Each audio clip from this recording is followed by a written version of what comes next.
The views and opinions of this podcast are solely our own, with no direct intention to offend or upset. Brilliant. Fucking brilliant.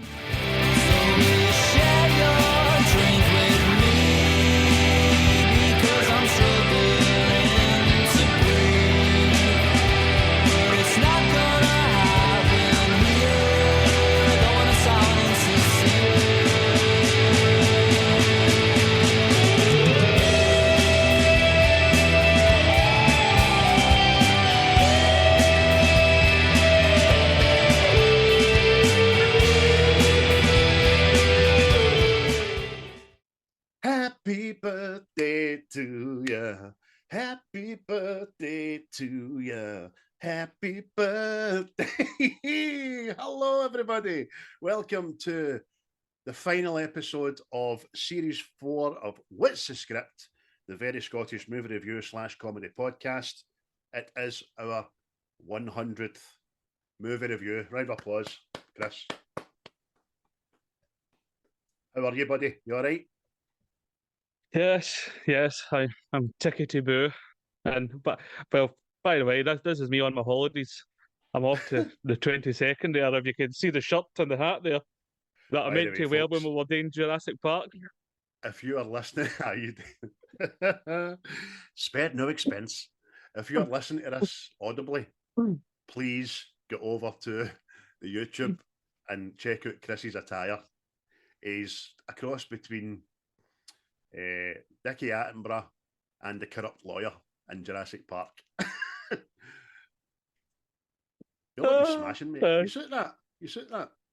I know, mate. I know.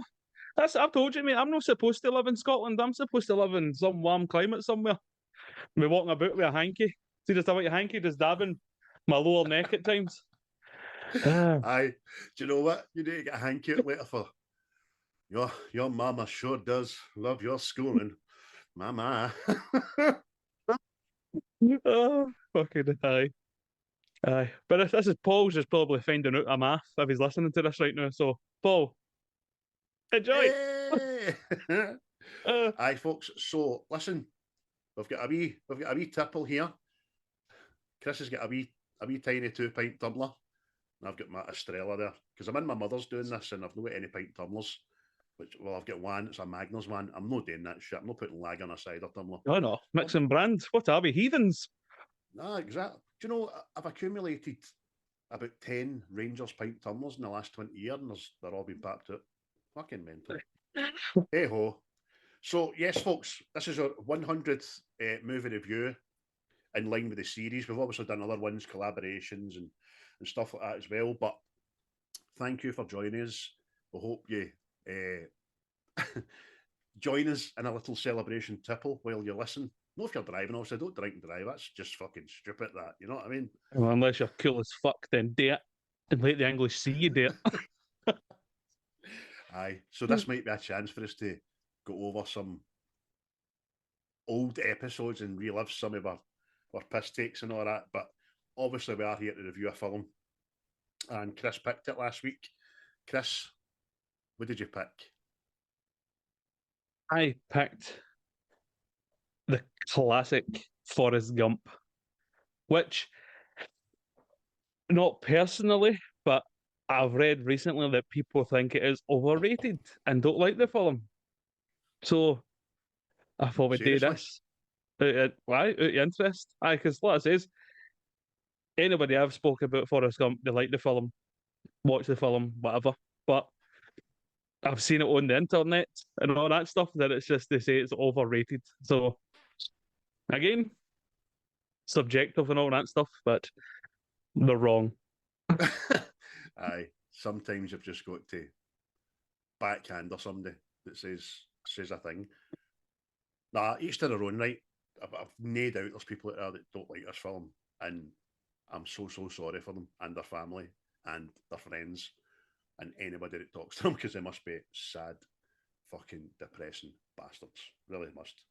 That being said, this movie, for me and for you, is a cinematic triumph that if you haven't seen, see if you have not seen this movie, I'm jealous, because to see this for the first time, would be amazing again. However, I've still tear up at this movie. But 30 years now. 30 years down the line, Chris, mate. Aye. There's so many crying wanks in this film. So many. It just each it's like they're like full stops and sentences. It's I mean, every main character suffers at one point. It's Aye. maybe that's what lends it to a lot of people liking it. Maybe it's just that true to life. Know what I mean? Aye. Everybody's got a struggle. Everybody hits a hard time. And I think the endearing thing about Forrest, the character of Forrest Gump, when he doesn't really know it's a hard time. He just gets on with it.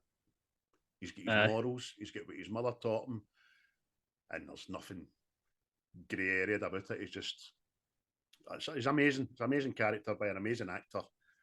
And before we even go any further and talk about it, I'm going to say this is my favourite role for Tom Hanks. I know we done Private Ryan. We gave that a 10 out of 10, and he was flawless in that. We done Castaway, didn't we? Yeah. And have we done any other Tom Hanks? I'm not sure. I want to say we have, but I can't really remember offhand. Not sure, mate. But the guy. But aye, you're right. This is the one. When I think Tom Hanks, I think Forrest Gump. So I'm in the same boat as you, mate. So listen, we'll get into how it came about him getting the role and blah blah blah down the line and all that, obviously, when we talk about it. But before we do, for all you people that don't have a clue about Forrest being a Gump, Forrest is a man with a low IQ. He recounts the early years of his life finding himself in the middle of some of the world's key historical events. But all Forrest really wants is to be reunited with his childhood sweetheart, Jenny. Very, very small synopsis there, but that is the crux. That's all he wants. Chris, tell us some stuff about it. Who's in it and financials and all that, mate? Oh, right. Well, forgive me if I butcher some people's names here, because it is possible here. Mykelti. Mykelti, that's his name. So we'll get Tom Hanks, Robin Wright, Gary Sinise, or Sneeze, or Sinus, depends where you're from and how you say it. Sally Field, Mykelti Williamson, Haley Joel Osman, Michael Connor Humphreys, Hanna R. Hall, and Siobhan Fallon Hogan. So that's really your main characters. Like Michael Connor Humphreys and Hanna R. Hall were the two, like young Forrest and young Jenny. You know what I mean? But it's cast go. It's solid, isn't it? That is very solid. There is obviously a very wider cast because it darts so much through history, but that's the poignant core crux of the cast, man, that's throughout the movie.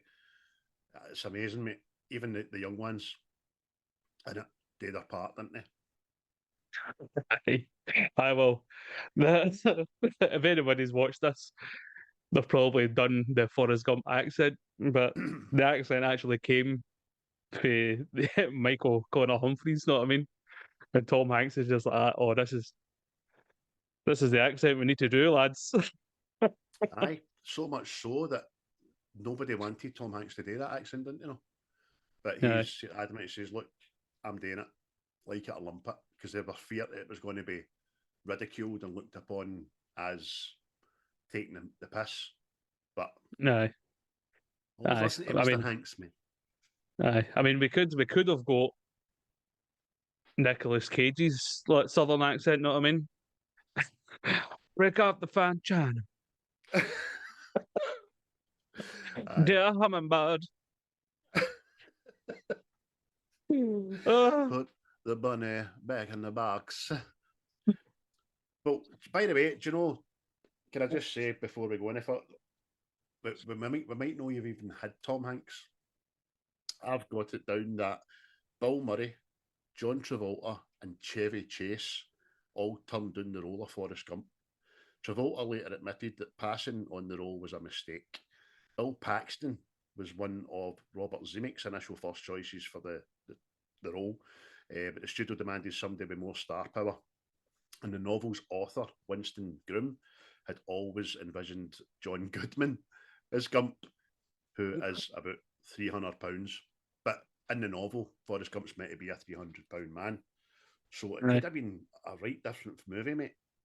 Aye, definitely, mate. Even the hangman, the director, apparently it was Terry Gillingham, one of the him had done that film I was telling you last week, Brazil. He done the other film, 12 Monkeys. That he was apparently offered to direct it first. This film could have been so different. Aye, super different, man. Definitely. Oh, But obviously, an absolute brain melt. right, exactly. So it's almost 30 years old. It's 30 years old this year in October. How did it do financially, mate, that you've got written down? Oh, yeah. Beep, beep, beep, beep, beep, People beep, are fair minted. beep, beep. They were minted after this, I tell you. Well, the budget apparently was $55 million. So that's not to be sniffed at. And according to the interwebs, my sources on the interwebs, it was $678 that it brought in. Now, that's a no bad coupon win, that. That is financial success. So Paramount Pictures were obviously rubbing their wee horns after it stopped getting put in the cinema.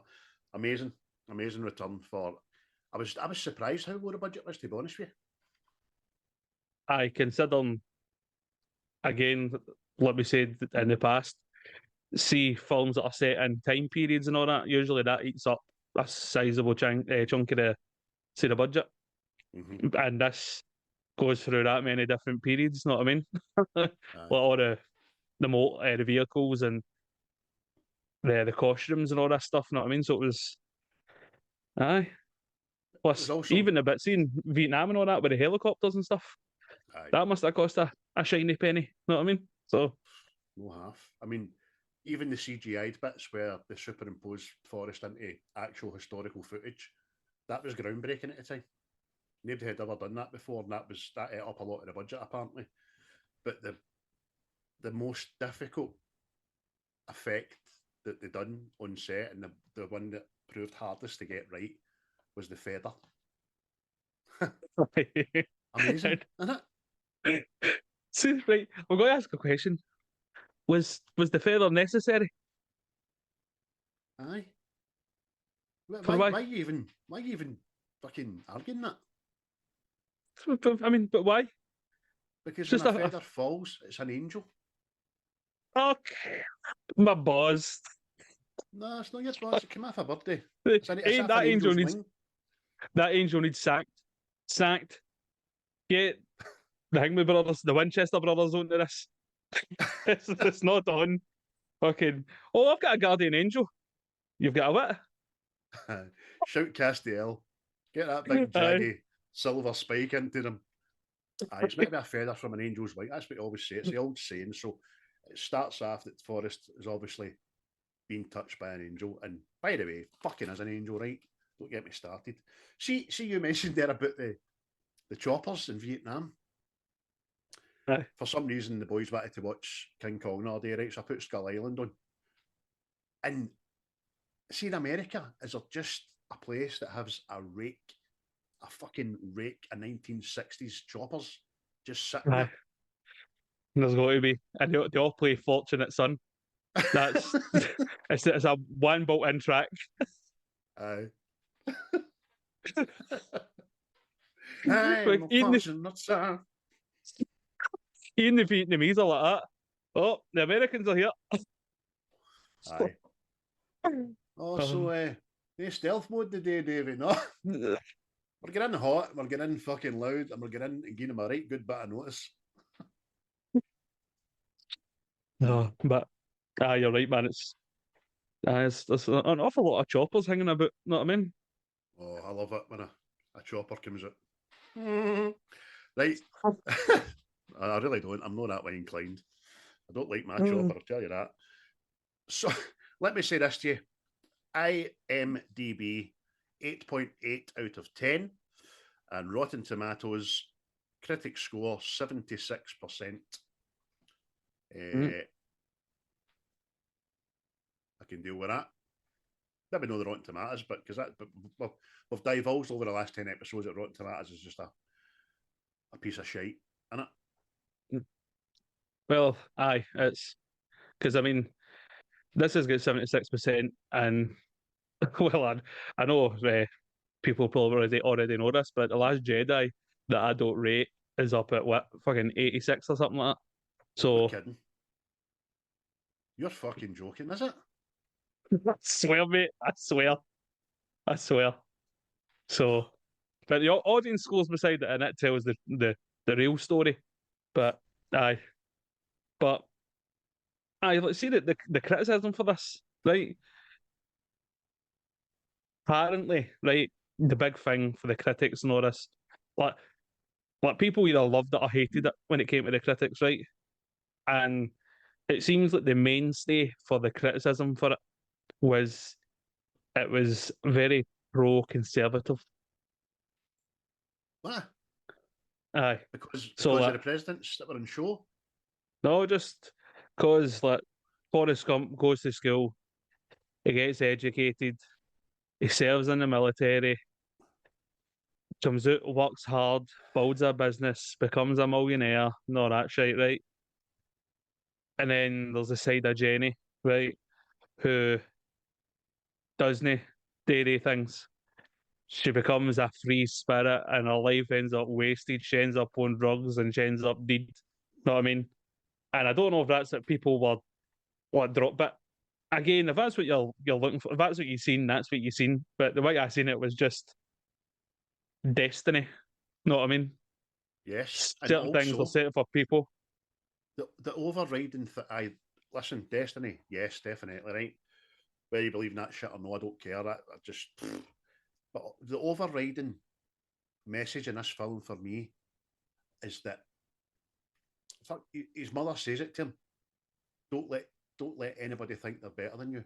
You're no different from anybody else. And this just proves that in the face of adversity, which his mental capacity clearly is, he can do anything. And he did it. He did it.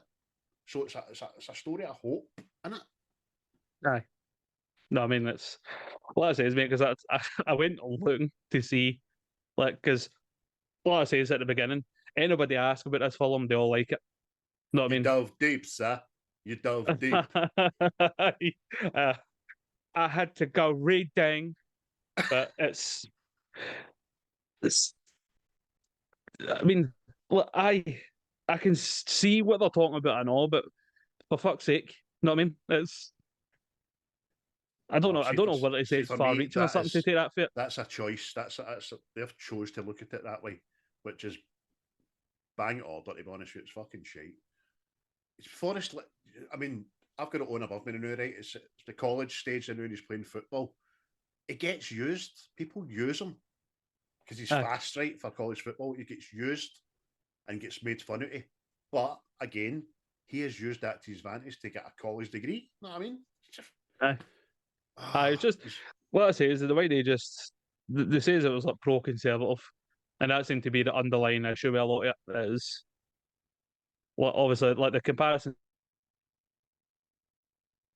between the two, like the characters, Jenny and Forrest, and how her life goes down the tubes practically because she doesn't abide by the system, sort of thing.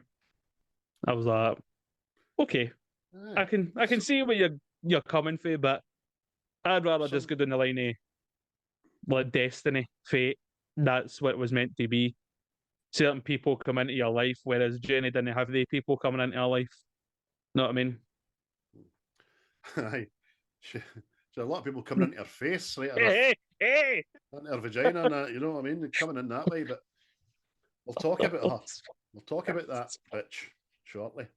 I'm only kidding. Jenny's got her demons and all, and I'm not going to. I was going to be scathing for comedy's sake, and I might still be for a wee bit of God's sake later, but we'll get to it. Now, before we go further as well, can I just tell you people that this won 6 Academy Awards at the Oscars. It got Best Actor in a Leading Role, Best Director, Best Picture, Best Visual Effects, Best Adapted Screenplay, and Best Film Editing. Not only that, it was nominated on a whole for 61 awards, not just Academy Awards, like other awards and all that, and it won 29. It won half of what it was put up for, which just tells you the gravitas of this movie. So see if you're sitting there slagging it, if you're one of the critics and all that, don't you feel fucking stupid? The Oscars alone, I think it was 13 Oscars it was nominated for. Know what I mean? So, that's again, baffles me how there was criticism yet, how people don't like it. But obviously, like I says, mate, there's people that like The Last Jedi. Who am I to say boo?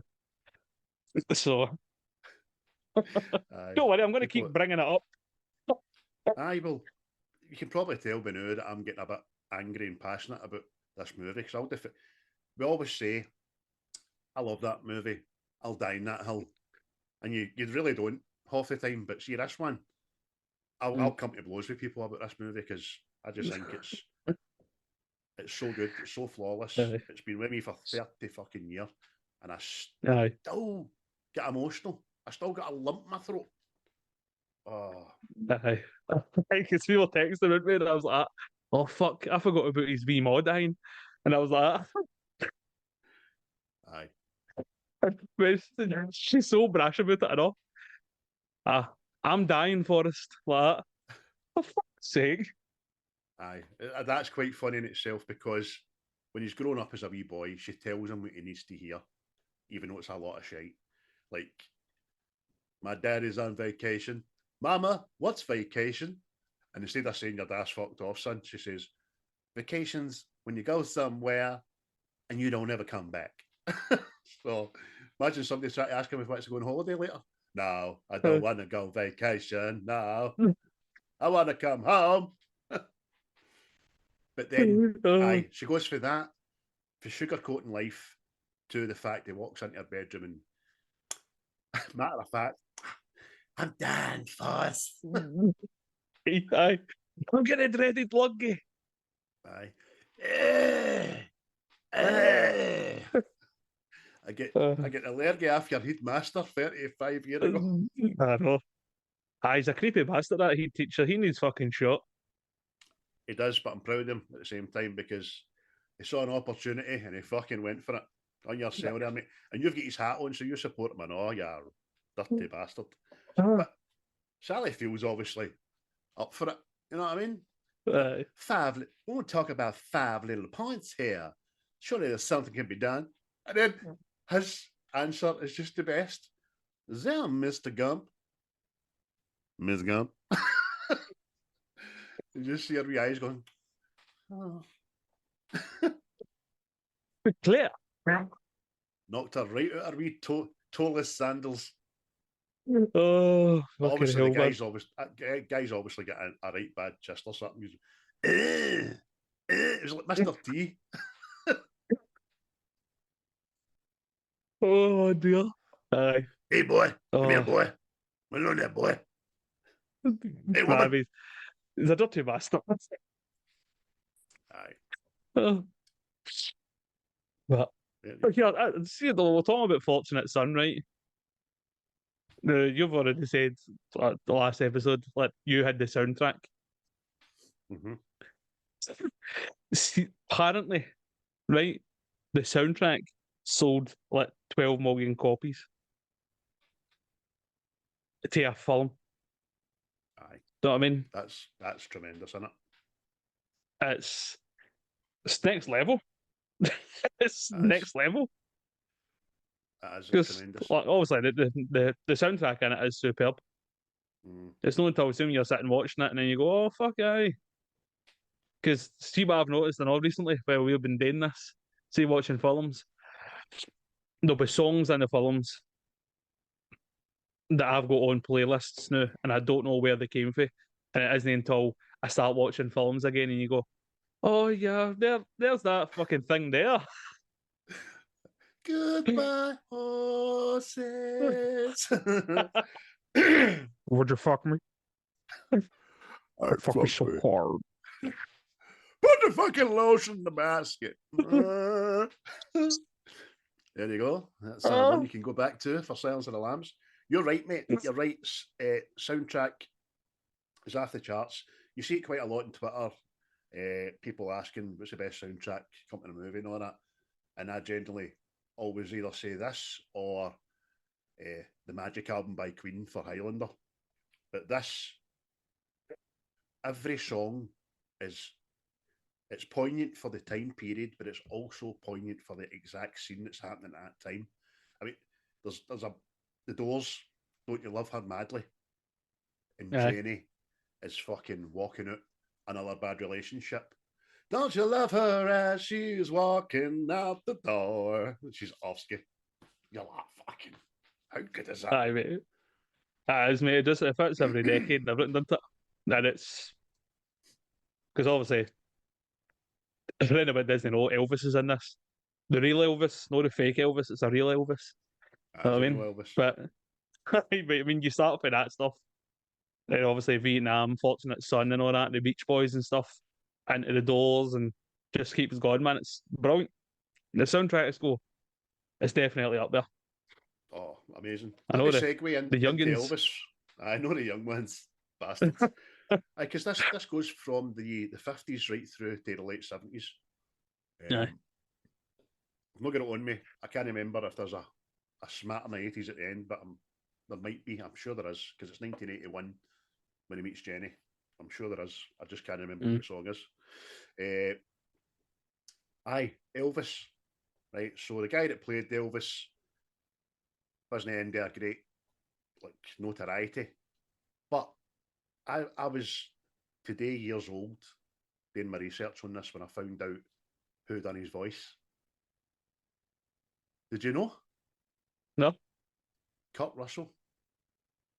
Oh, Kurt right. Russell, who played Elvis in was it 1979 or 19 whatever? That's a smashing film. That I've not seen that in years. See, when I read that, I had to sit back and go, "That's fucking genius, by the way, absolutely genius." And then I heard them doing it for the first time in 30 years. I'm like, I'm fucking delighted with that shit. Funny you should say 30 year. This month, I think, maybe this month. It's this month is the 30th anniversary of Forrest Gump. No, it's not, Jenny. It's October. I tell you, mate. Go. Oh well, go do you know look what? At it.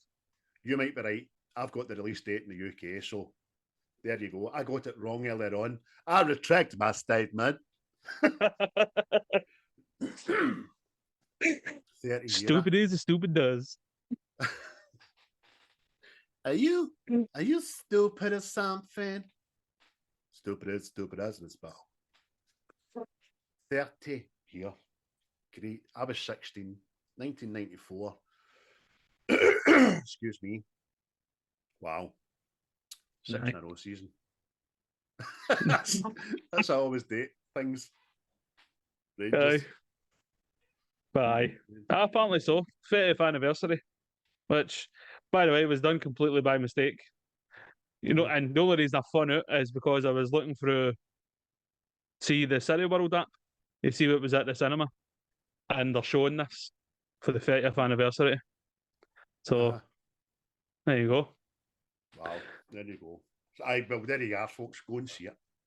Give yourself a treat.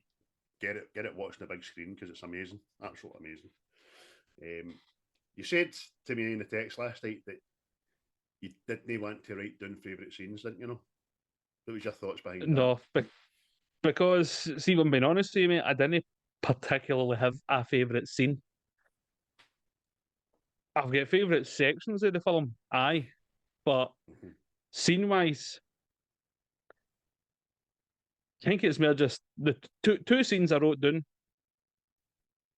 Well, of 3 scenes, it's more really down to Tom Hanks's acting that kind of makes that was brilliant. But as a whole, there's no like a set scene that I'm like that. Or that's my favourite bit of that. Know what I mean? So good, But man. probably one of them is when see Lieutenant Dan when they're recovering in hospital and it's at night, and Lieutenant Dan pulls him off his bed and starts pulling him about destiny.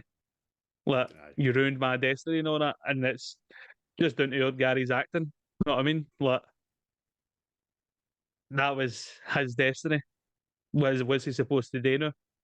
He doesn't want to live as a cripple sort of thing, you know what I mean? And you're just going, oh my boy, oh my boy. Aye.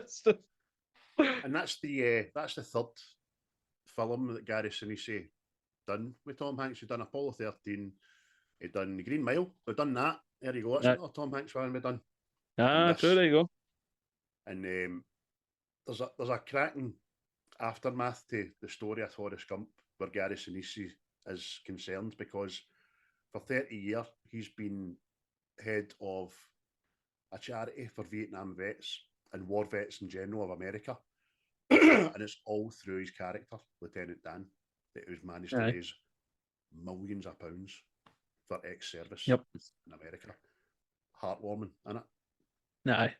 He also plays as part of the Lieutenant Dan band that performs on army bases around the world, which is us like, yeah, you can't whack that. Do you think today's ZZ Tops?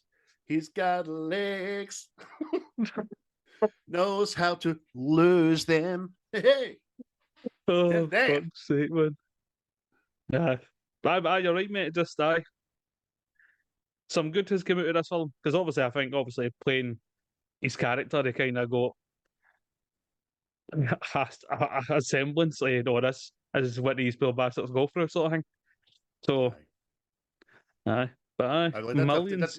It says he did go and sit with vets and all that and talk to them and hear about their struggles and their time in the Viet Cong and all that shit, and obviously it struck a chord. Obviously as well, Tom Hanks has been very, very supportive with him, and he's helped out as well, which is great. But Gary Sinise is one of the actors that he's no superstar level, but he's fucking no far off it for me. I think he's a great actor. He's superb, mate. I'm going to say it. Going to say it for the last of this series. Got a lot of time for that guy. Hey! But again, this is a film I think of when I think of Gary Sinise. Know what I mean? Obviously, I think the first thing I seen him in was Mice and Men, which is another fucking another tearjerker, shall we say? Know what I mean? But superb, mate. Got a lot of time for him. Got a lot of time for him. He's actually got a vast body of work. Oh, he is. Yes.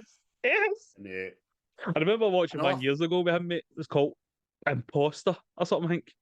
Oh, I've seen that. That's good. Aye. That's a good film. Aye, again, mate. You just go doing these wee tunnels and then you just fight the film. Oh, there's Weird Gary. I'll put that on. By the way, we've been so excited to get into this movie. That's my fault. I never once said that we are obviously What's the Script, and you can find us in all the digital and electrical platforms that you so choose to do. But where else, for the last time this series, Chris, where else could they possibly find us? Oh, you've caught me on the hop here. I've got my heat in movies and all that. All right, but, aye. So yesterday was obviously the election. You know what I mean? And I mean, apparently, see, just out there somewhere in Britain, there's a ballot box that hasn't been counted yet. See, we go to the bottom of that ballot box. See, right in the corner, right in the very corner. That's where you'll find What's the Script. Waving at you for the darkness. Aye. Aye. Can I believe I fucking skipped that whole introductory part? We've not even discussed what we watched in the last week, or fuck all. I'll catch it at the end. I'll catch it at the end. There you go, people. You need to hang about for. See, when you used to get wee toys in your cereal box, you need to get right to the bottom of the cereal box to get your wee bit at the end there. That's for true. That's for true. So, there you go. So, Gary Sinise, we were just talking about, they're absolutely brilliant. Sally Field, she seems as if she's been about for a million years. In actual fact, she's only 6 or 7 year old on Tom Hanks, which is quite funny, playing his mother and stuff. But she's kind of a national treasure in America as well, isn't she? For like Cannonball Run to Aye, this. she's good enough, mate. I watched a film of hers recently or something. Not Without My Daughter or something, I think it is. She's obviously an American woman. I'm sure it's a ranch she's staying in. I think it's Molina, could be her husband in it. And he's a bit of a bastard, but she'll not leave the country without her daughter. I think it's Iran, maybe, they're in. But it was alright. It was alright. A 90s film. Might be on Netflix or something. But aye. But she's also a two-time Academy Award winner, I know. So Yes. she's not exactly shite at her job. Know what I mean? No, she's not. I even think she's good in the fucking as Aunt May and the Amazing Spider-Man, the Andrew Garfield ones as well. I just think she's a cracking, very endearing actress. She was it was quite funny. I was looking back at some stuff for Cannonball Run, and the critics slated the choice of her being in Cannonball Run because she wasn't deemed the most beautiful person at the time to be Burt Reynolds' love interest and all that, which was quite fucking harsh, man. But and I think Stewie done it in Family Guy, I know, didn't he? Yes, Bandit. Go and get some of that fine Sally Field tail. Aye. But I mean, how the world has changed, Imagine them fucking saying that now. They'd be fucking lynched. Aye, definitely. She's beautiful. She's comfortable in her own skin. For fuck's sake. But and then we've obviously got Robin Wright and all, who smashing.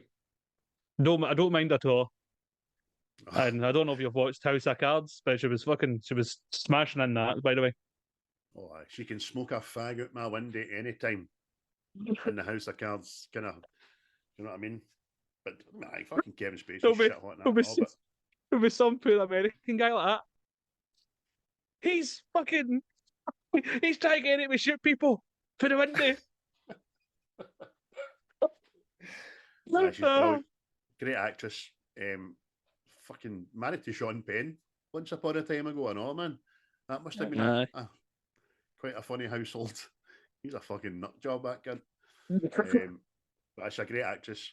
And this as well, she morphs for time to time. And you see her journey as a person. You see her embracing the world. Like, you know what I mean? She's 1 minute she's wanting to sing in a rundown club, then she's away with the peace people and becomes a hippie, and she's great. I'm getting tongue-tied talking about her. She's fucking brilliant. Aye, her character is particularly tragic. No, I mean, it's. As I said, I was going to come in here and slate her for being a bitch to Forrest, but she's had her demons, and she's actually thinks she's doing Forrest a service by staying away because she knows she's fucked up, which all stems from her childhood, where she was obviously molested by her father after her mother passed away at a young age and all that. It's tragic, mate. She just seems to, fall in with the wrong crowd, do all the wrong things, and ends up just a mad drifter, you know what I mean? But she seems to square herself up at the end, you know what I mean? But I don't know if that's because she ends up having her wee boy, you know what I mean? But here's a question, right? See, spoiler alert if you've not seen it, but see if she wasn't dying, right? Would she have told Forrest about their boy? Or would she have happily went on leaving him in the lurch? No, I should have told him. However, I think she knew she was dying when she comes back to Alabama and stays with him for that period, and obviously rapes him in the night to get his seed. I think she knew. I think she knew then. Like it says herself, he went, all she done was sleep all the time and all that. So I actually know she's ill then. You know what I mean? Aye. But then this is also where the backlash on the internet comes for Jenny. Jenny. That did she in fact then infect Forrest with her illness? No. And I'll tell you why. Because from the power of the Tinterwebs and from the author of the book and the follow-up book, by the way, which I have ordered and looking very, very forward to reading, we now know what the virus was. So let me read this out to you, people. The virus that claims Jenny's life is not specified in the movie. Director Robert Zemeckis never revealed that her affliction was, stating that it was really didn't matter, it was irrelevant, and that he didn't even tell Robin Wright, the actress. Jenny says in the movie that the doctors don't know what the virus is and that they can do nothing about it. Now, this information, combined with the time period in which she got sick, early 80s, coincided with the HIV epidemic. So many people assumed Jenny died of AIDS. However, in the sequel book, Gump and Co., the author mentions that Jenny dies from hepatitis C, which was contracted as a former drug addict in the 70s. Hep C was not isolated and named until 1989. It was often fatal until effective treatments were developed during the 2000s. So this disease, in fact, had been around for an extremely long time, but bundled in with the diagnosis of the single illness of hepatitis.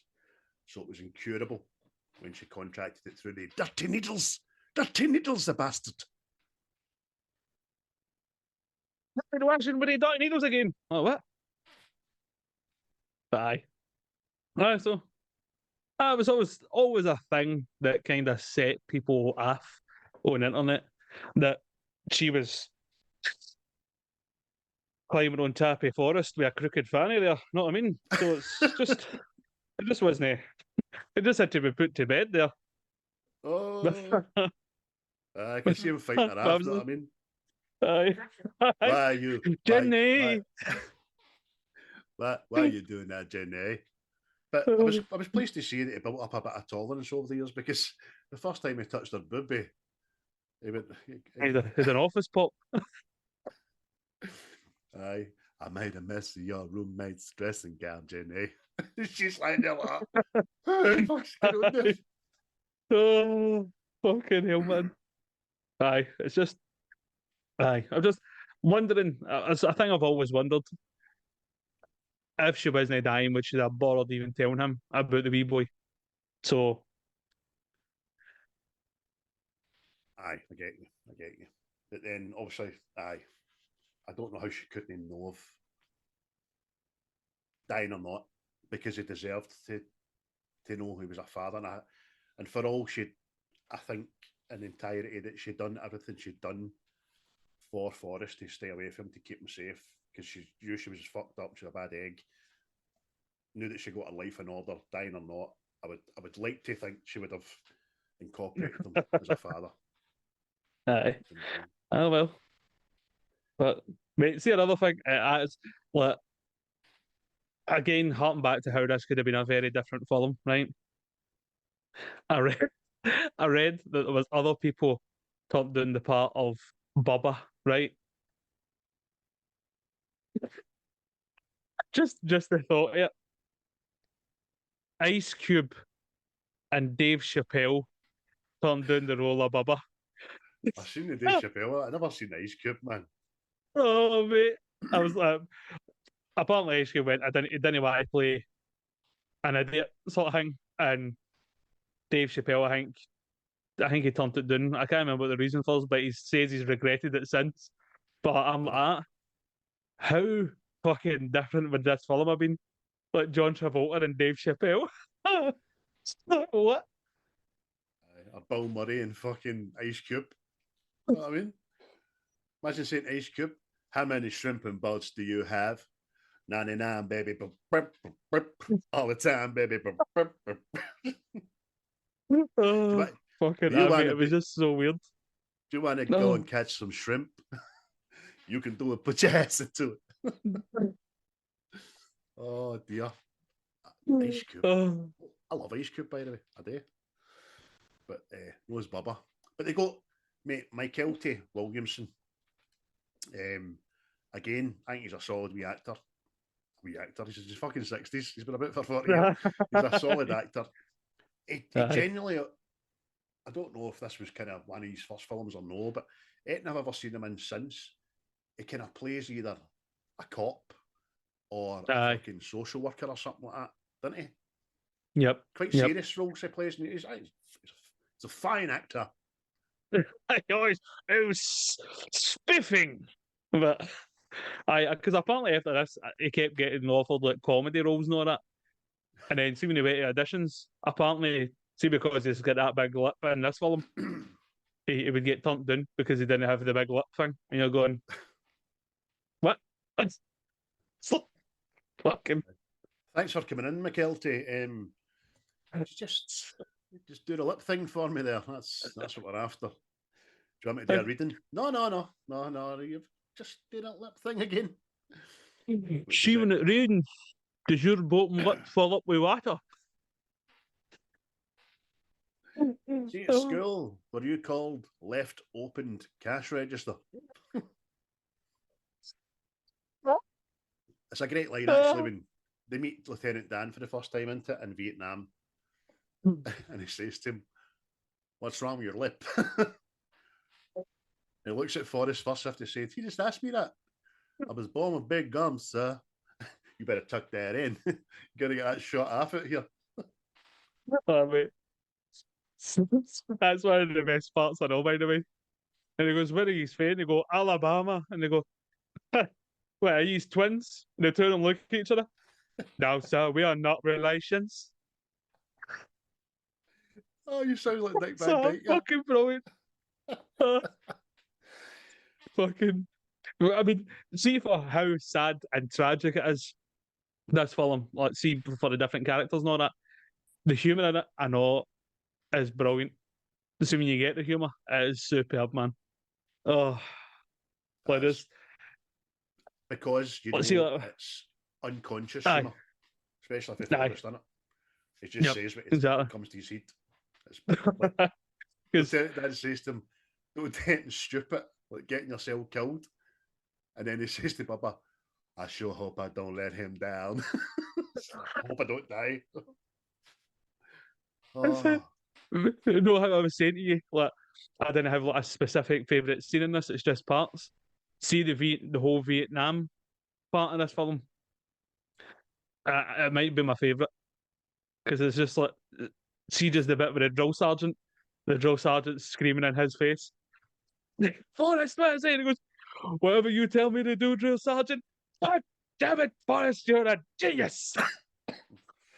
Aye, and Bubba's still talking to him about shrimp, and he obviously assembles his rifle in pure record time.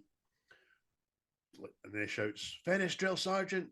And the guy comes in and goes, "My God, why did you assemble that rifle so quickly?" "Because you told me to, drill sergeant." "My God, son, that's a company record.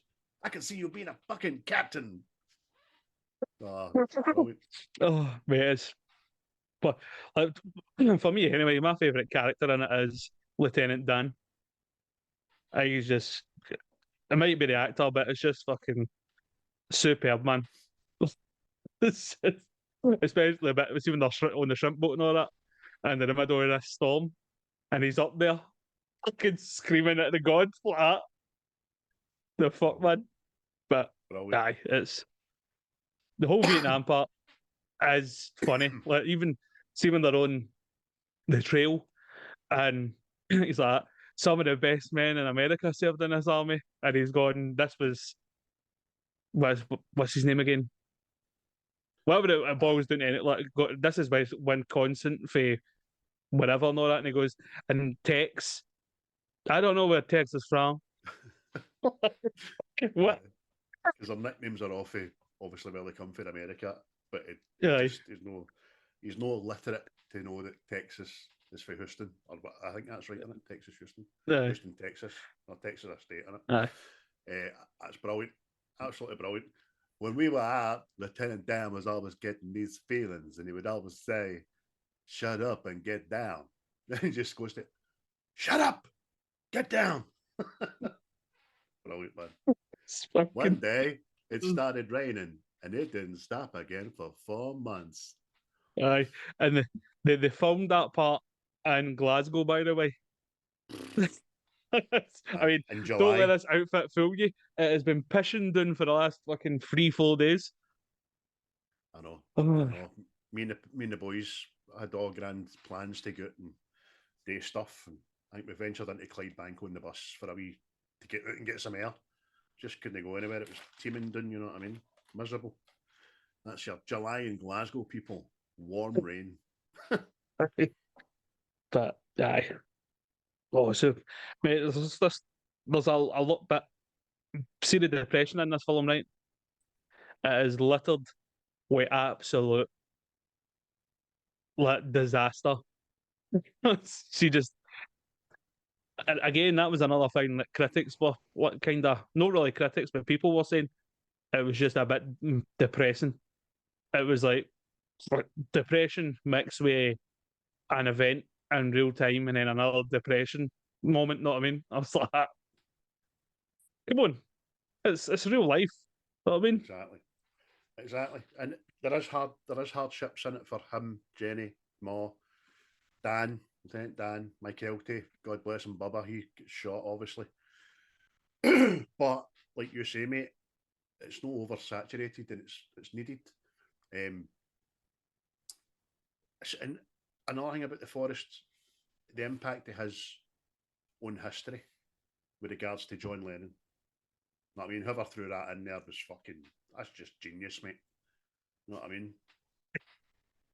I know.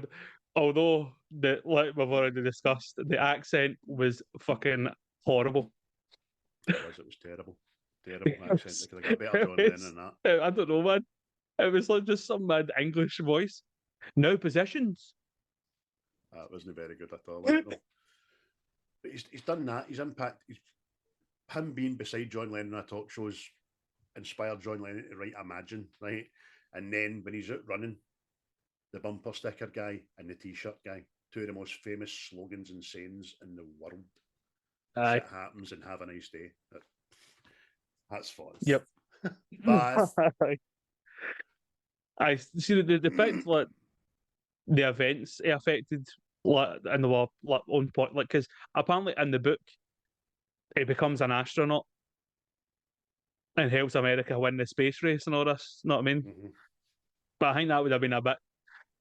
But as too far as the film is, that would have been too far. Know what I mean?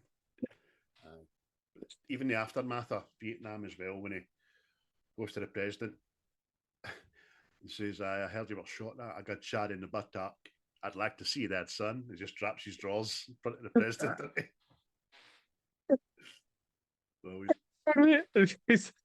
Jesus, son. And then JFK before that. Yeah, how's it feel to become an all-American hero? I gotta go pee. Believe that boy needs a pee. Mal Monroe, know what I mean? There's another wee gem. Mal Monroe's photo in the toilet he's using. Fucking. Aye. Mates. I don't know because I've always not read the book, but see it's like this has just been like, wrote for this film. It's been wrote superb, mate. See all the wee parts, like he's influenced like historic events and all that. It was just so well done. And no to the point that he was the focal point in that event in time, but just because he was there, he had a wee influence on it. Know what I mean? Aye, definitely. As I say to you the other night, it's quite funny. I never really realised it, but President Nixon actually gets himself caught because he says to Forrest, where are you staying? No, I'll put you in a better hotel. Which ends up getting him caught for Watergate. You know what I mean? But even that, Forrest phones up the security guard and says, look, got to turn the lights off. The security guard gives his name, and that is the security guard that reported Watergate. I mean, fuck it. Aye. It's superb, man. It's just, and obviously, the big speech, see at the peace rally, and it's just you'd expect, like, what could Forrest Gump say that is going to be so inspirational about the war in Vietnam? And you've just got this general cunt comes and pulls all the wires it, and you don't hear it. And you're like, it's brilliant again, man. And for 30 years, we didn't hear it. But much like Jenny's disease, the deep dive found out the information, and Tom Hanks himself says what he said at the peace rally. So when Forrest gets up to talk at the Vietnam rally in Washington, the microphone plug is pulled out and you can't hear him. Now, according to Tom Hanks, he said, sometimes when people go to Vietnam, they go home to their mamas without any legs. Sometimes they don't go home at all. And that's a bad thing. That's all I got to say about that. So there you go. Another box ticked, bow tied. Put that away in the corner. Right. So it was simple but effective. You know what I mean? Nah. Because again, that was another thing that everybody was like, what did they say? Fucking blah, blah, blah, blah. And you're like, ah. But You don't could have need to went hear the it. rest of our life without hearing that. You're right. No, no, I mean, it was just funny because it's that wee guy with the American shirt on. After it, he's just like leans on his shoulder. You said it all, man. You said it all. You're like, And he what? is quite a famous guy in history, and that rally did happen as well, but I forgot to write it down again. So I did. Uh-huh. It was an angry wee man, kept saying the F word all the time. But I'd say another favourite scene of mine, but it's more down to Tom Hanks' acting, is when he's at Jenny's grave. And it's just solely down to his acting, mate. I mean, there's nothing great that happens at that part. It's majorly depressing. Like, majorly. You know what I mean? You're sitting there having your crying wank.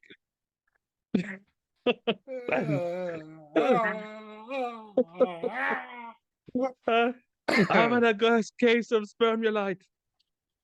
But aye, see, just his acting, mate, just talking to this poor dead woman and just breaking down and all that, talking about his boy, mate. It was quality acting, man, quality. As I've got it all down there. I can't even read it. Can't even read it out, man. It just about starts talking to her grave. You died on a Saturday. I was like, oh, for fuck. I had to turn it off again. Oh, mate, I couldn't do it, man.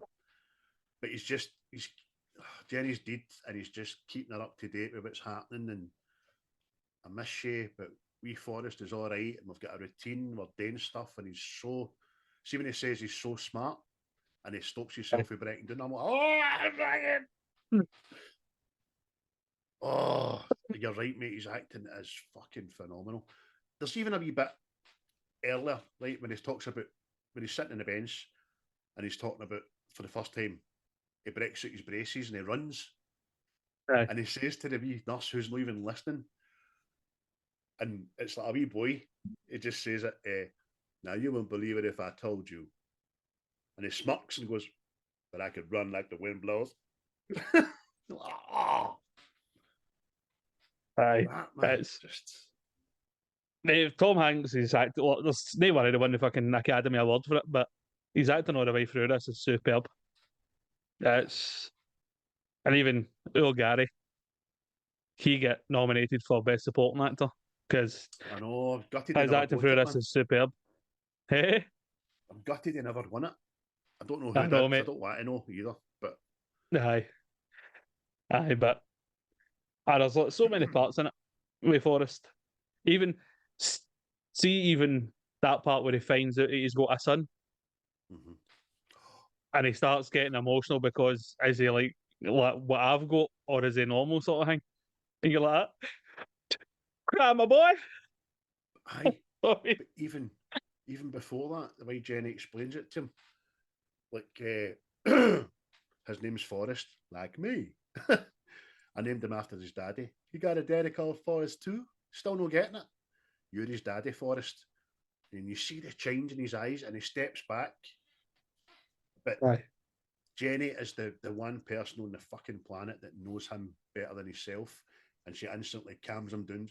Look, you didn't do anything wrong. This isn't your fault, and all that. everything's all right. And then what you said, mate, that's the first thing comes to his mind is he, it's all right. He's like, oh, smart as fuck, man. Aye. Jerry doesn't say that. Oh, here, mate, smart as fuck, by the way. You know that times table? Oh, can do the 7 times table, no bother, mate. Oh, tell me. See that microwave? Bolt it yourself. He actually built the bicycle for the Scotsman out of a washing machine back in the day. Remember him? Chris Hoy or something like that? Can't remember. And, again, didn't really shock me, but I was surprised by it at all. That was that wee boy's first film. I just thought he started with The Sixth Sense. You know what I mean? Yeah, wee dick. But now we know that in The Sixth Sense, when he says, I see dead people, it's his ma. It's wee Jenny cutting about. Oh, you went there. Mum, I see dead people. I see her all the time with a crooked fanny. The hepatitis spilling out of eyeballs. Raping people. Yeah. See, another thing, right? I'm actually surprised at all. See, for the whole Jenny thing, I know she's like a side character, but she's kind of integral to the plot sort of thing. Mm-hmm. I'm always wondered if they'd thought about doing a film for her side, like showing her life. Aye, it's a thought in it. Aye, a mirror image of the movie actor. Aye. Bloody good. And obviously, the scenes where they meet up would have remained the same. I think that would have been excellent. In fact, that's a great idea, mate. Never even thought of it. It's a shame that 30 years has went by. Because you wouldn't want anybody else to do it, would you? This is true. Saying that, you can maybe get away with Margot Robbie. Don't mind Margot Robbie in films. She's... You're talking about films of this gravitas, you want to stick loyal to the cast. So, aye, that's a great idea, mate. That's a good shout. Could be another one, but just leave it alone. Then I nearly became the enemy there. Oh man, see you out with that hat on. Just keep waiting. You fucking hitting it with a tin of pineapple chunks or something. It's good to. You sure do care about your podcasting, Craig.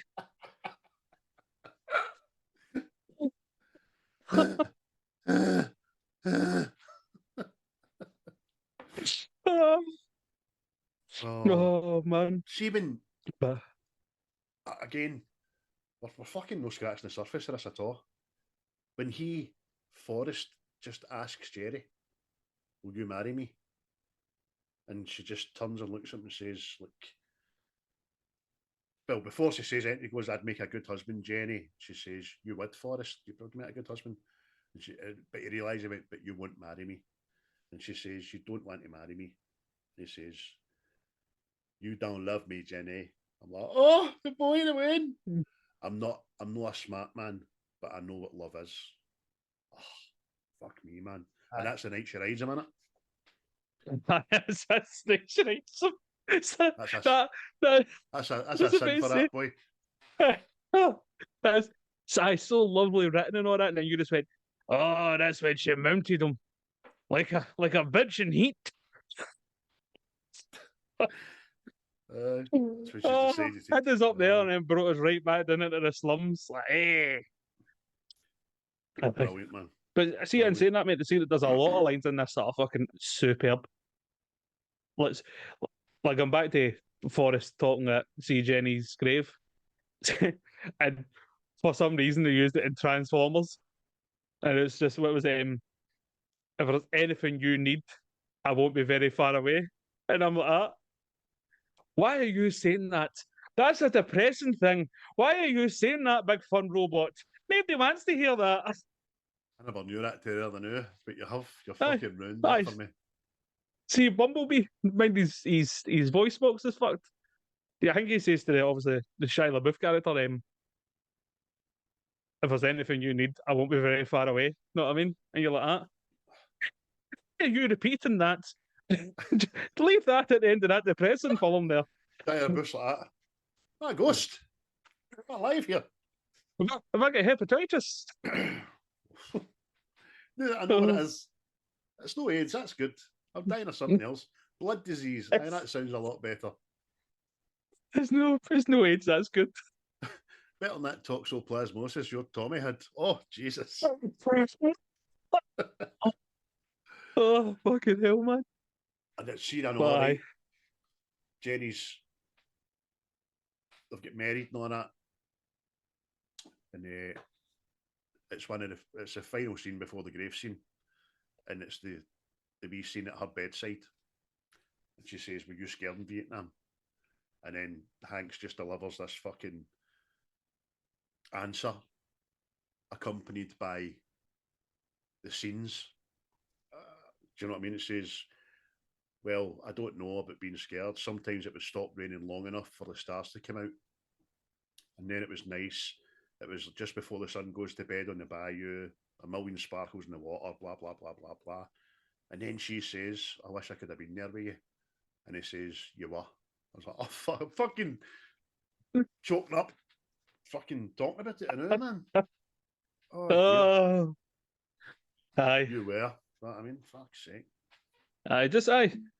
What I mean, the character of Forrest Gump, it's so unintentional that it's a nice thing he said. Know what I mean? And it's like she's like spent majority of her life trying to find that thing. Know what I mean? She's trying to find it in the world that somebody would create all this and think about all that, but you know that, and it turns out it was him the whole fucking time. Know what I mean? And I think that's like the only time she says "I love you" into it, because I don't think she says any other time in the film. Know what I mean? Aye, It's obviously does.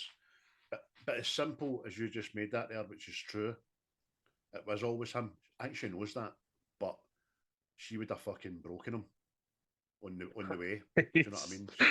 Aye, had have been had have been that nightclub doing lines, Mad Forest like that.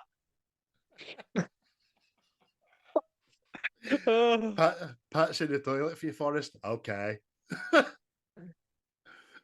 That made my nose tingle. Why can't I feel my gut? I can't feel my gums. Oh, big gums, sir. Any club I went to, I was sniffing. Oh, for fuck's sake, man! I wanna be a mule boat captain. A mule boat captain, what's that? Fucking drug running. Forrest Gump, the cocaine cowboy. Mad Bubba. Fucking hell, man. Smoke, crack, sniff cocaine, inject heroin. Top my nose. Oh dear. Oh dear, dear, dear.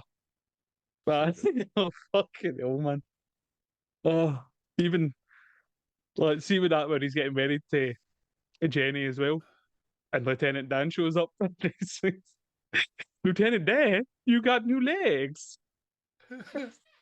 Aye, titanium ally on the space shuttle. You got magic legs. and apparently, right, I don't know how true this is, but old Gary actually spent time with David Murray to learn how to walk with the metal legs. I don't know how true that is. Just put it out there. Do you know, I was sure I seen him in the director's box at a Falkirk game. I think it was a rainy Tuesday in '93. You think you're right, mate. Two of them are sitting up there legless. Fucking disgusting. See, you know how he says there's a Foley up book? Mm-hmm. Apparently, right? Like there is a sequel already written, but it was binned after 9/11 happened. A screenplay has already been wrote and all that, but it's been binned. What was the reason for that? I don't know. They just says everybody involved with it just thought, nah, after 9/11 happened. I don't know why, but apparently that put an end to Forrest Gump too. So well, there you go. That's one to investigate. A wee nod to My Name is Errol, like Errol. Every still picture of Forrest during this film shows Tom Hanks with his eyes shut. and I hope My Name is Eros took that inspiration for this film. I'm sure it has. Forrest and Dan's Shrimp Emporium, Bubba Gump, is now a themed restaurant in over 33 locations around the world. Aye. I'm happy. That makes me happy, that. Wait, see that as well, right? I remember watching this as well, like the first couple of times. See, obviously, when Lieutenant Dan says to Forrest Gump,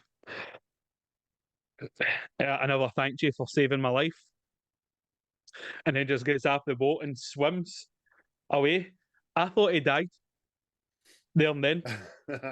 like he swam out to sea and died, and you're going like that. He never did say thank you. And I'm going, oh, is that my Danny? Is that my Danny away? You know what I mean? And it must be just the only patches of water in the deep south that didn't have crocodiles in them and all.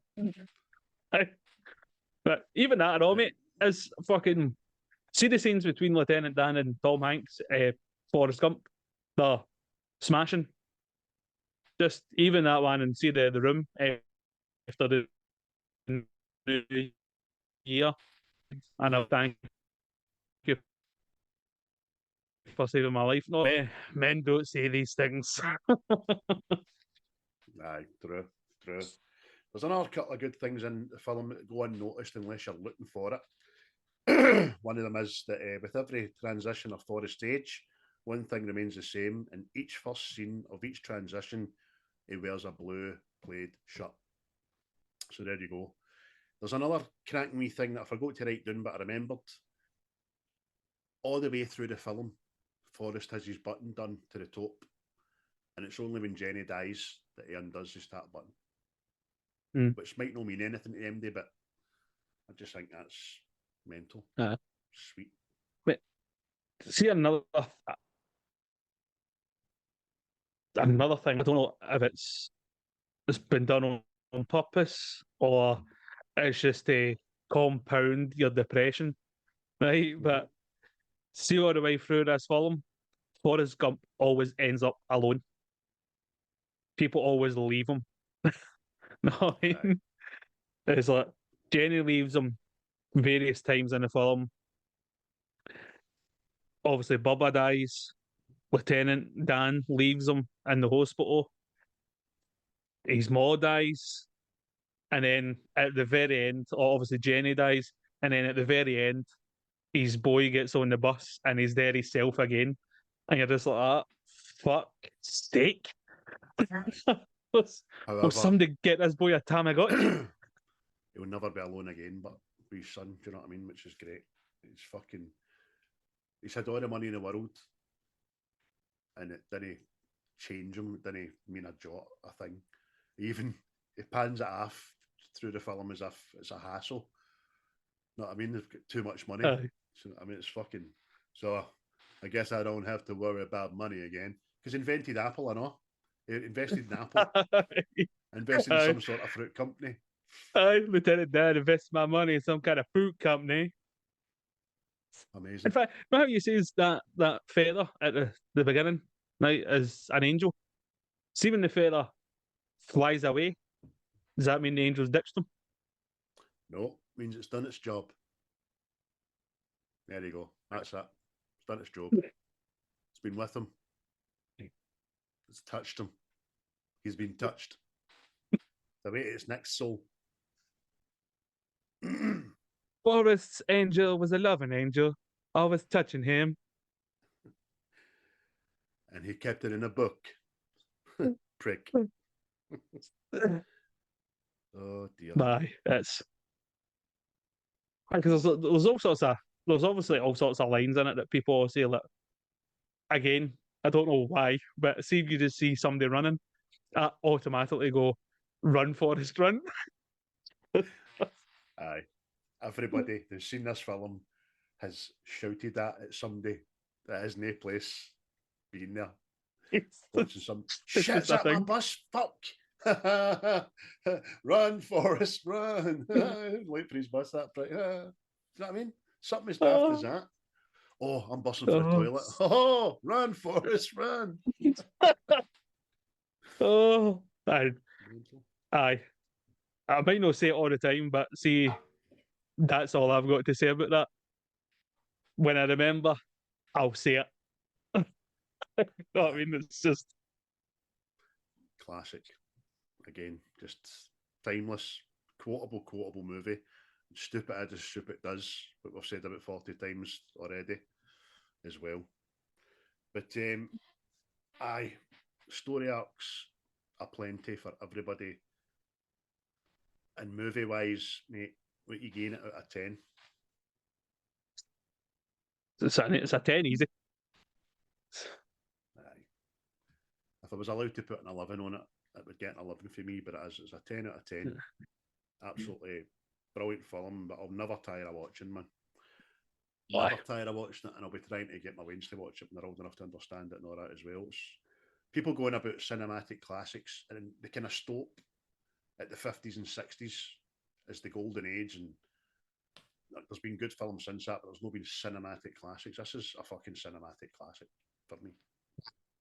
I think it's a film that will always stand the test of time because it's just, I think it's quite relatable in a lot of places for people. You know what I mean? Plus, there is a market out there for sadness. You know what I mean? There is, because again, this film doesn't really have a happy ending. You know what I mean? It's. I know. You know what I mean? It just carries on with the same theme. So it's superb, man. It's how's it not have a happy ending? Because it doesn't really. Because it's just it's still tainted with tragedy. But aye. He married the love of his life, he had a child, and now he's going to be a daddy. Aye. But that's the whole thing. But see that there's obviously the wee boy disappears on the bus and he's just sat there and you're just like that going, that's... But he'll come back at 3 o'clock. Do you know what I mean? No, I mean, his face... just... Do you know how his face is one of contentment? The bus has drove away, the feather's gone, he's got half a smile on his face as if life's good. I don't know, mate. Maybe that's the reason for it. It's like a deadpan face sort of thing. Maybe it's left open to your interpretation because you see happy ending, and I kind of see still no a happy ending. You know what I mean? But you're more attributed to a teary wank than am I. You know what I mean? It's just a thing. Let's see, like a happy ending. Like a happy ending is like Jenny's still alive. He sits there with Jenny and he goes back up to the house as the boys away to school and then all that shit. Know what I mean? Maybe the old Ma, she's kicking about on a rocking chair. Know what I mean? Smoking a spliff. Know what I mean? Keep her cataracts away. That'd have been good, Jenny, and living and all that, and then every 3 or 4 months, bipolar kicks in, she fucks off. So that'd have been good, maybe he sits on that bench all day till fucking wee Forrest comes back home. You never know. Do you know what I mean?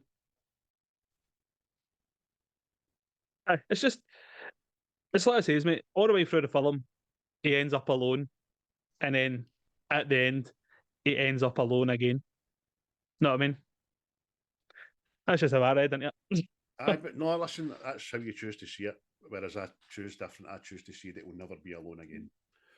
Unless his boy, unless the bus crashes on the way to school and everybody dies in a tragic fire. Well, this is what I'm saying. Maybe that is the bus for Jeepers Creepers too. Oh, don't do that to the wee boy. Jesus fucking Christ. Oh, his eyes are getting took, aren't they? Definitely. He's lovely eyes, that wee boy. His eyes are getting took. He's got lovely eyes. Oh, no. But, no, it's just... Aye. And obviously, just like the angel has left Forrest. So, but hey ho, So smashing there you film, go. 10 out of 10. 20 out of 20. A cinematic classic as far as we're concerned, folks. And if you've not seen it, give yourself the treat of watching it because it's stunning. Just sit back and enjoy it. Open your mind and let it get yourself immersed in it. It's great. So there we go, folks. Now at the beginning, we usually do say we shout outs to Seismic Cinema Diabolical and the Wreckfast boys, but we forgot there because I was so excited. You see, I had a beer there, and it was my birthday, and we were Forrest Gump in it, and we're right into it. So that was my fault. And there was ice cream. Ice cream. Lieutenant Dan, ice cream. I always hate the way he puts it in that fucking metal bedpan. What a waste, you can't. Spoiling it for everybody. But obviously, we usually go over as well what we've been watching in the last 7 days. So, our silver tip, we'll do it now. What have you been watching the last week, mate? Well, mate, I actually got myself to the cinema and I went to see, well, The Watchers, who I thought was M. Night Shyamalan, but it turns out it's his daughter. Oh, it was... Morning Shyamalan. Hey,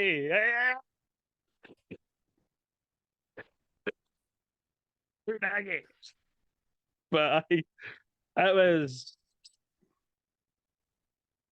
underwhelming for me, you know what I mean? It just didn't hold up to that intenseness that our dad's film usually do, you know what I mean? So it was so, but I also went to see The Bike Riders, Tom Hardy, Austin Butler and all that. I thoroughly enjoyed that. Thoroughly enjoyed it. True story. Anybody's considering going to see it, go see it. Don't expect to see Sons of Anarchy. Know what I mean? It's no Sons of Anarchy. Know what I mean? It's more grounded. Oh, I fell on my bikes. Know what I mean? And I went to see A Quiet Place Day One, which does what it says on the tin. So, and again, if you're considering going to see that, I suggest you go see it. If you like the first two films, you'll like this. So, that was you. That was me. And I watched Bullet Train again because Bullet Train's just fucking superb. I mean, watch that after that. I've not seen that. I haven't seen that in a New York minute. You know that way. Fucking, we done a review on that. Remember? A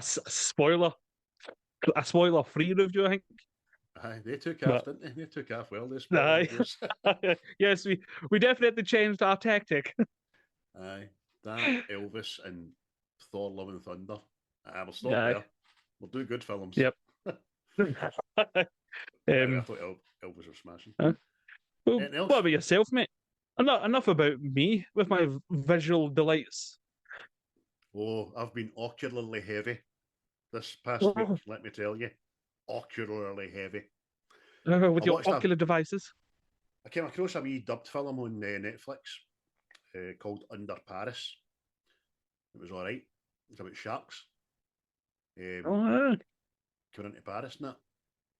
And watch it, it's good. It's not fucking thought-provoking or anything like that, but effects are quite good towards the end and all that kind of stuff. And I'd give that a watch. Obviously, the football's been on, but I've not really been watching the latter stages. I binged the Beverly Hills Cop trilogy in preparation for the fourth film that came out just yesterday, day 4, something like that. And by the way, I don't know what people are expecting for Beverly Hills Cop 4 if they've seen Beverly Hills Cop 1, 2, and 3. It's on a par. It's shot the same and patterns kind of the same. People look older. Do you know what I mean? I think Judge Reinhold and the guy that plays Taggart and Serge didn't work. Didn't have to bring. I know why they brought them back in, not for nostalgia's sake, but fucking guy that plays Taggart looks as if he was getting worked for the back, man. I swear to God. Judge Reinhold, you see, what's up with him? He's not like that. You know what I mean? She took a stroke or something. Possibly, mate. Excellent. These things Ears happen. not melted for it. Maybe that's his vaccine working. I don't know. Maybe, mate. I bust season 3 of The Bear, and it's great. I don't know how a show can get better. Well, I don't know, but it's very rare that a show gets better and better and better. Series 3, the first episode is a fucking work of art. That's all I'm going to say to it. Get it watched. Try to start Shogun, but I think you need to be in the mood for that. So it's Aye.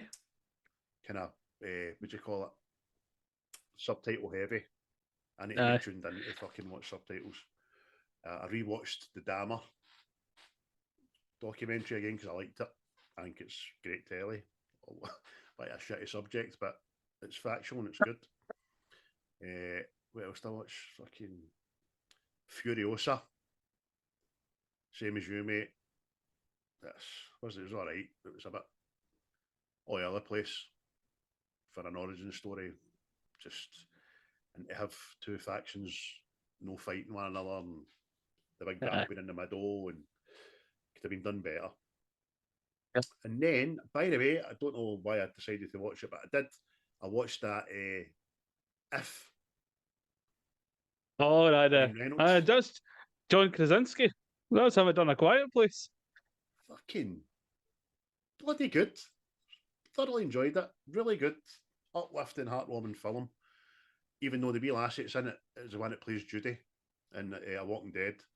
I don't think she's up to much actress-wise. I can't take her. She just looks like a apocalyptic Wayne, you know what I mean? And like you, I went to see A Quiet Place day one, and you're right, it does exactly what it says in the tin. It was a right good watch, enjoyed it. Some of the effects on that were good. And so did she have a terminal illness? Is that spoiler I'm alert? just guessing. I'm just guessing it's possibly cancer, know what I mean? But she's definitely terminal anyway. So, I mean, I kind of get that. I reckon, see whoever wrote it, maybe directed it, they've maybe had somebody that's had cancer in their family, and I think it was more go out how you want to go out sort of thing. Hence, because I thought the plot was a bit fucking, but don't want to spoil it, but they're gone. She wants to go get a pizza before she dies. Know what I mean? Because it brings back all these memories and all that shit. But I suppose it's a thing.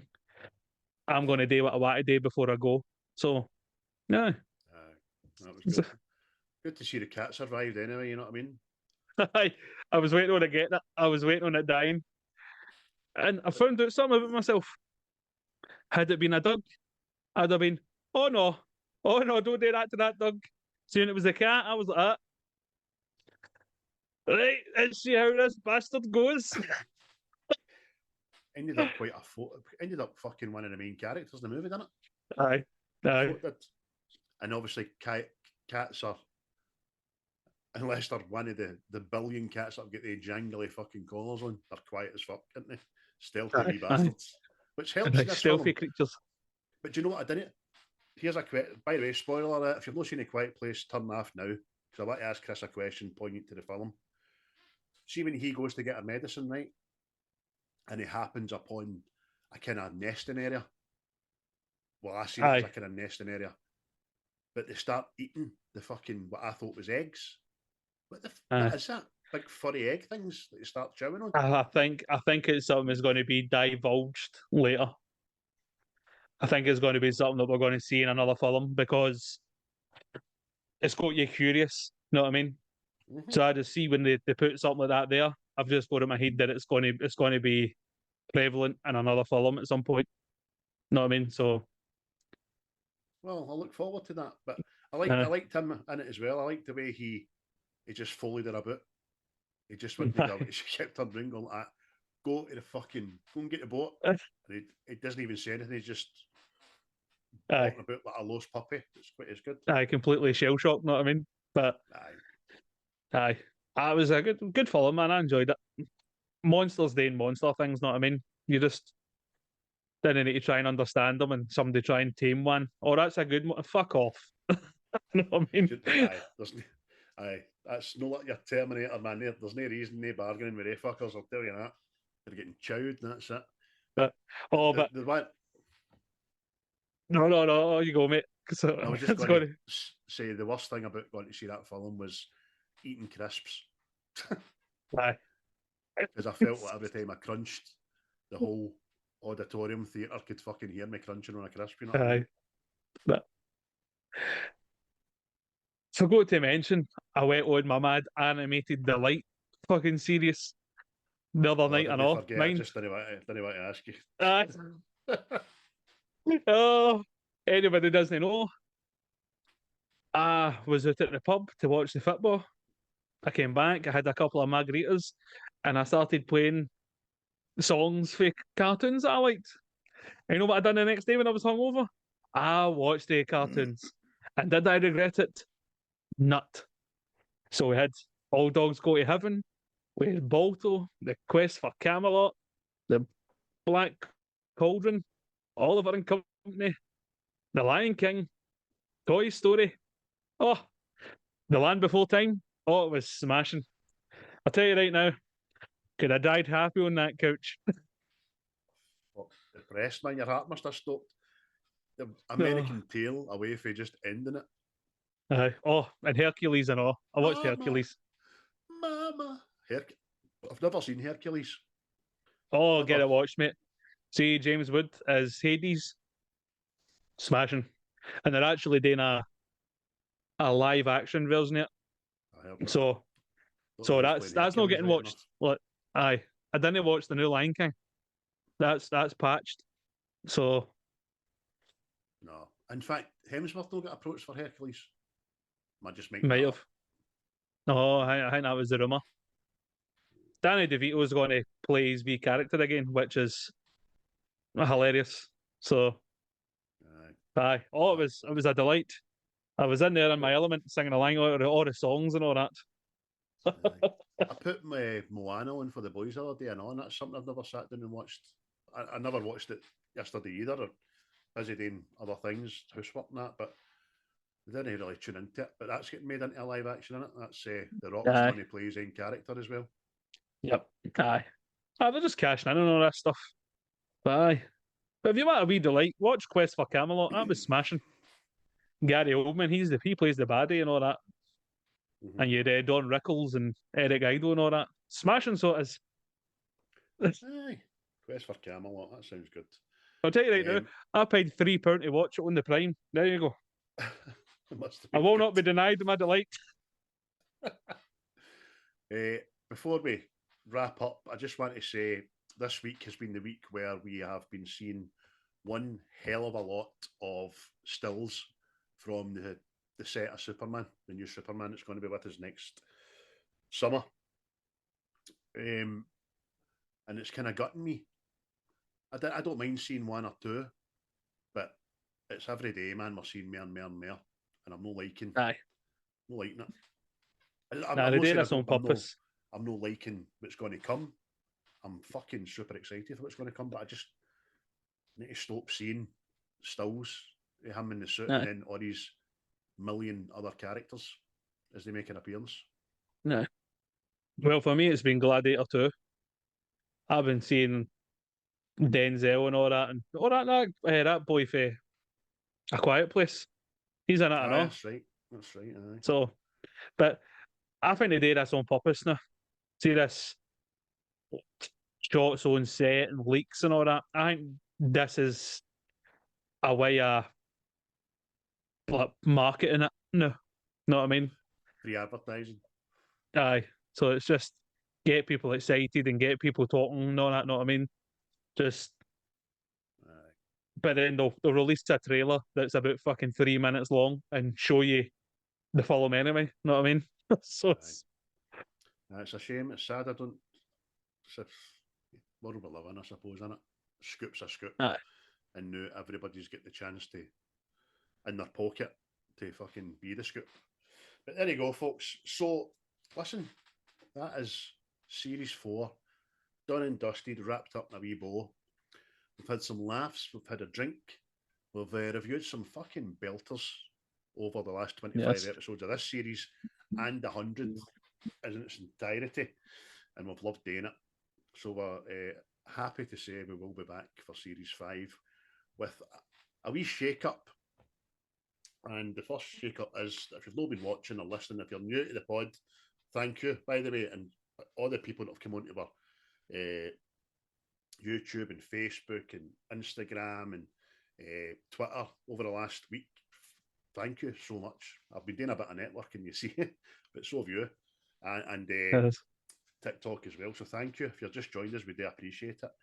Going forward, Chris and I have both constructed a list of 50 of our favourite films. We don't know what they are. We don't know what they're numbered either.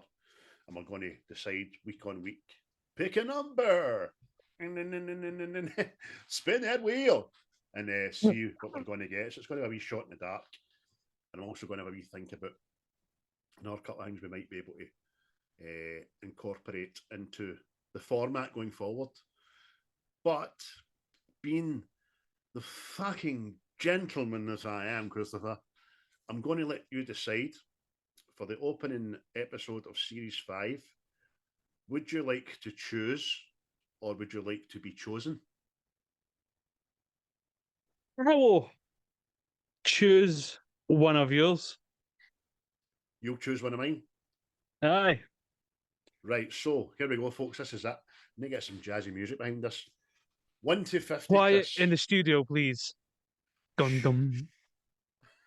Dum, dum. What's that? I used to go. 50. Bo, bo, bo.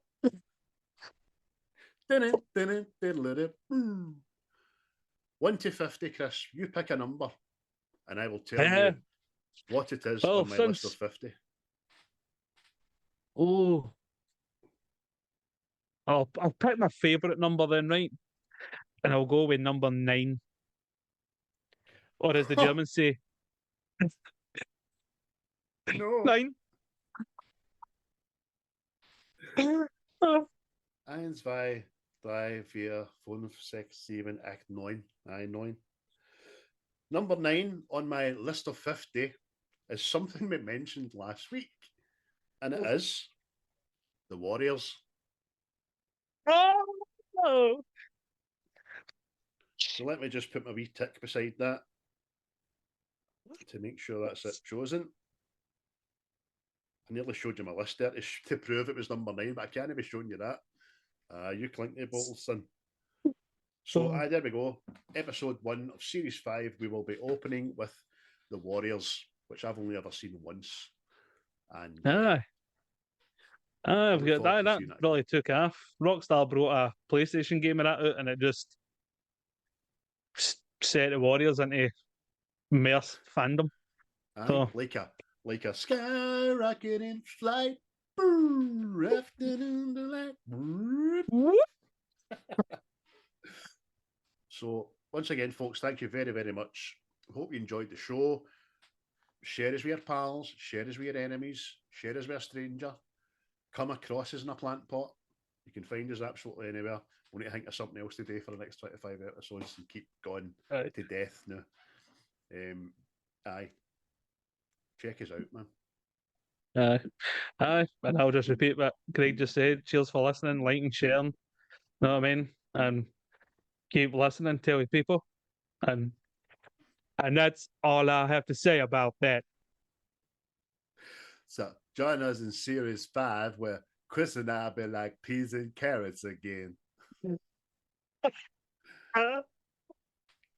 Bye. What you just said is one of the most insanely idiotic things I have ever heard.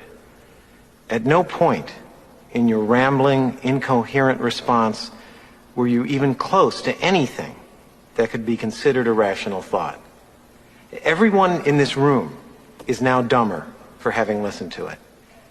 I award you no points, and may God have mercy on your soul. The views and opinions of this podcast are solely our own, with no direct intention to offend or upset. Brilliant. Fucking brilliant.